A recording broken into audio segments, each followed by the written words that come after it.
but that's the mythology. But nostalgia is a powerful drug. And so people remember that as the good old days of social cohesion. So those are the arguments about what's lost. I think it was a fake unity anyway, because it was just a few major networks. All the lead anchors and producers and reporters were white men of middle-class means or above. And it definitely wasn't representative of our right, country. That's right. And so I think there were a lot of people who felt left out, and they call it the liberal establishment. And people on the left don't like the liberal establishment because it's the establishment. And people on the right don't like the liberal establishment because it's liberal. So I'm sure there were a lot of people who were disaffected by the media the way it was then, except they didn't have a media of their own to reflect the diversity of opinion and thinking and life experiences and stuff that was going on in the country. So that's why I don't really accept that argument myself. And as for the community building, I see, even on the ideological websites, a lot of people expressing nuanced points of view and debating with each other. And there are always links, even if you're linking to show what the enemy is doing, the enemy being other Americans who happen to disagree with you on an issue. Right. People are linking.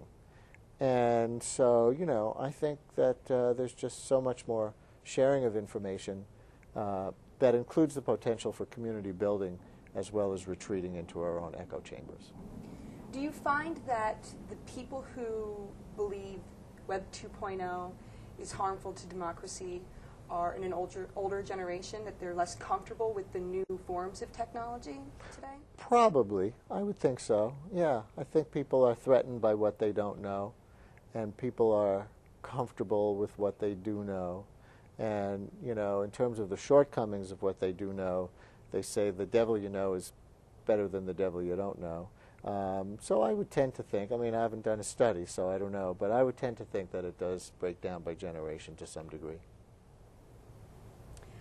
One result of new technology coming into play that you mentioned last week was that new media and old media are now merging together.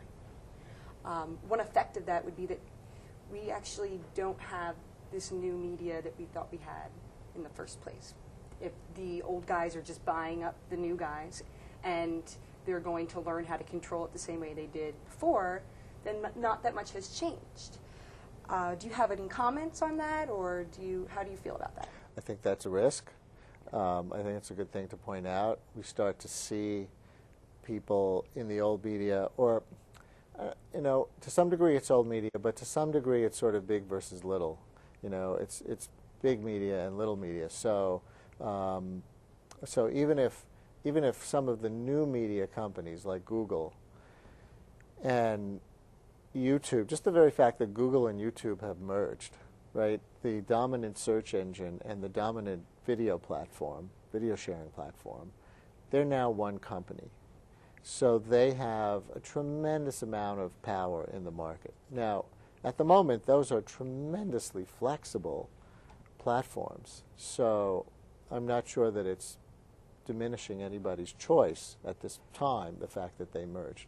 But when that starts to intersect with, for example, some of the old media companies starting to use those platforms. So NBC, I think, is leading the way among the old television networks in putting a lot of its prime time show lineup on the web, right? So that is giving people choice, new choice in one respect, because they don't have to watch the show when it comes on. Right. You don't have to watch The Office just when it's scheduled to air on regular television.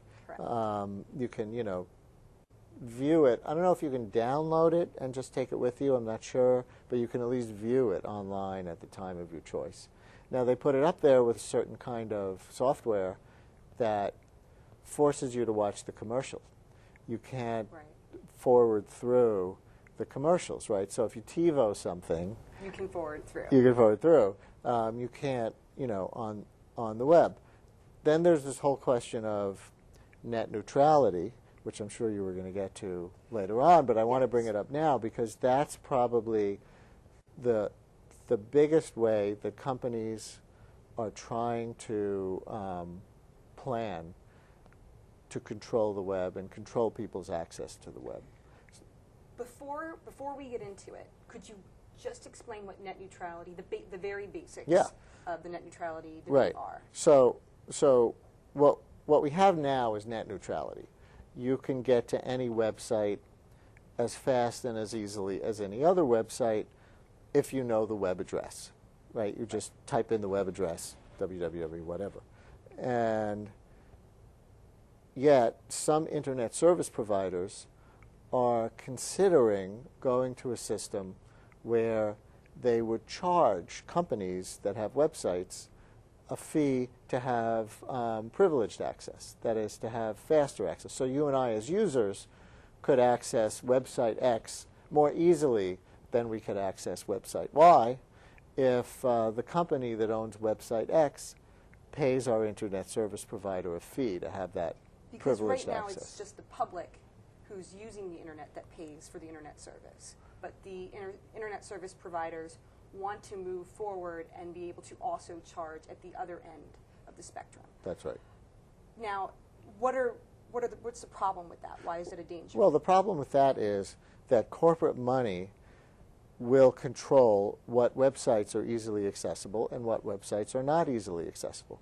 So if there's a faster speed that we can use to get to the websites that have paid for that extra accessibility, most people are just going to do it because it's easier. So if it's, if those are corporate entertainment sites or if those are corporate news sites, then it's going to be a lot easier to get that kind of news. And, the mass of people out there who are going to not want to work extra hard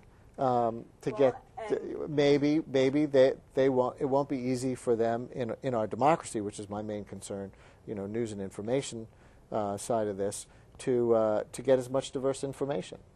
So then, in that scenario, Web 2.0 wouldn't be helping to bring people together and have all diverse perspectives shown equally, because the websites that are easier to access and that are faster are the ones that are going to be viewed, and the ones that are slower are going to kind of get left behind. In theory, this could happen.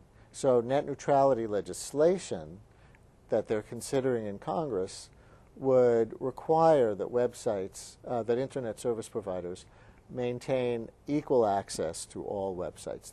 It would restrict the ability of internet service providers to sell that privileged access to companies. And so far, Congress is not willing to go down that road. They don't want, even the Democratic majority so far doesn't want to have the government interfere with the market enough to say, no, you can't do this. Well, net neutrality is one policy issue that I wanted to touch on tonight, but there are several that surround these topics of new media and new politics.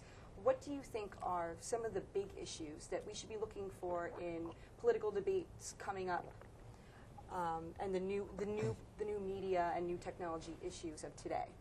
Well, another one, Kathryn, is campaign finance.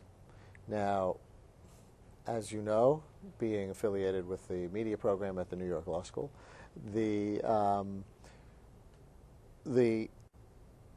advertising on television is a lot of where all this money, and we seem to be headed for the first billion-dollar presidential campaign in this cycle, and probably a majority, I don't know the exact percentage, but I'll bet a majority of that money goes to television advertising.